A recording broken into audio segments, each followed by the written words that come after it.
for keys and values is the join of two tables and the points in the middle, so to speak.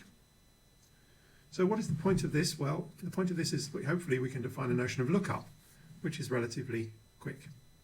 So the lookup function for this kind of table requires that the keys that we look up are ordered, because the key to this kind of the trick with this kind of table is that this will be the key in the middle somewhere. So all the keys in this table will be smaller than this one, and all the keys in this table will be bigger than this one. And that's in fact a data type invariant that we will have to maintain. So if we assume that that's the case, we can define lookup in the following way. We're looking up a key in an empty table, and what does that give us? Well, that gives us nothing. We failed to get a key, so we're in the maybe type here. If we look up a key in a non-empty table, what does a non-empty table look like? Well, it's the join of a left table, a key, a value, and a right table. So there are four parameters to the join constructor: the left table, the key, the value, and the right table. And what do we get in that case? Well, it depends. It depends if k and k prime are equal. So if k is equal to k prime, then we found the thing we're looking for. We started in the middle of this big table, and we got lucky. K and k prime are equal. So the answer is V. Let me break this over 2 lines. What other possibilities do we have? We could have that k, the key we're looking for, is smaller than the key at this point in the table. So this would be the case when we look up in a phone book, and the entry that we look at is a name which is further along in the alphabet than the one we're looking for. So in that case, we need to look in all the table before this one. That's this one, the left-hand table. So the result for this would be the result of looking up the key in the left-hand table. And the final case, and I'll spell it out rather than writing otherwise, is when k is greater than k prime. And in that case, we do the other thing, we look for this thing in the right-hand table. And I think we have a lot of functions that are not yet defined further in the file, so I won't worry about those for now. Okay, so I've commented out some of the stuff that shouldn't have been in this file. And now I've seen a couple of errors. I've got the left table and the right table, so I'll call those LT and RT, the left table and the right table. So I better get those right here, the left table and the right table.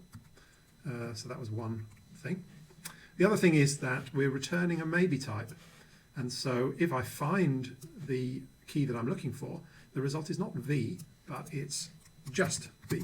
I have to make sure it's in the maybe type. So let me just save that and compile it again. And yes, indeed, it loads. Okay, let's go back to the slides. So let's summarize that then. To look up a key in a table, if the table's empty, then the key's not found. Otherwise, we compare the key with the key in what we're thinking of as the middle element. And if they're equal, we give the value back, just.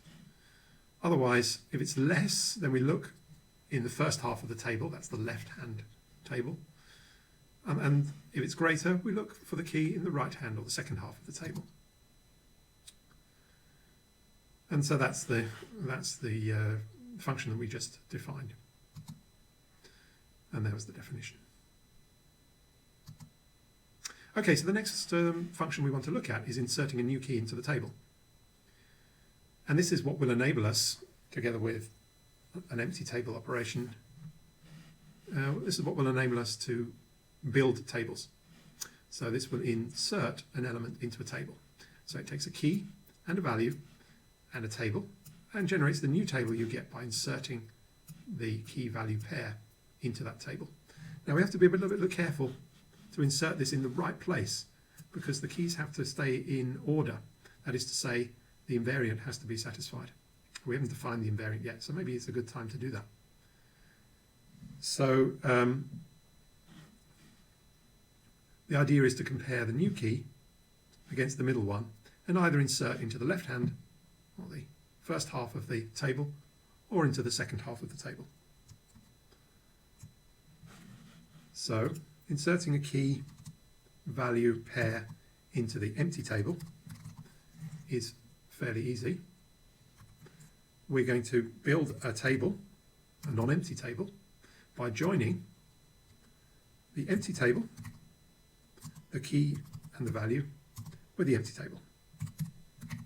So this says we have a key and a value, and there's an empty table above it and an empty table below it. The non-empty case, when we're inserting a key and value pair into a non-empty table, well, we have something of the form join the left table, some key, some value, and a right table.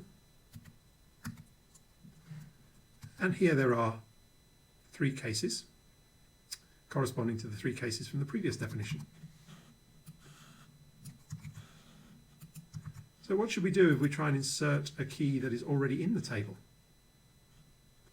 Let's just delete these because these have nothing to do with what we're going to do now.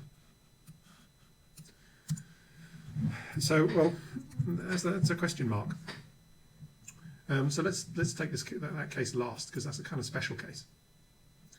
If the key that we're trying to insert is smaller than the key that we have at this point in the table, then what we need to do is insert into the left table. That is to say, we're going to insert the key and value into the left table. But this is not the result that we want. What we want is the result of taking this table and replacing it with this one. In other words, we want the join of that table with the same key prime, v prime, and the same right table. So we've built a new table which is like the old one, except we've inserted the key value pair into the left table. And the other case is symmetric. So we do something rather similar to this, except that in fact we are doing it the other way around. So I'm doing a bit of cut and paste, but it's the right table in this case where we insert, and we leave the left table alone. So these 2 cases are symmetric. We either insert into the left table or we insert into the right table. Now we need to decide what happens when we insert a key and a value into a table where those already exist. And there are a number of things that we could choose to do in that case. We could decide that there's an error, or maybe more reasonably, we would just simply update the table so that it's like the old table, but now we've decided that the key value pair correspond to the new key and value, so the new value, so that instead of v prime now we have v, so we've actually modified the existing table.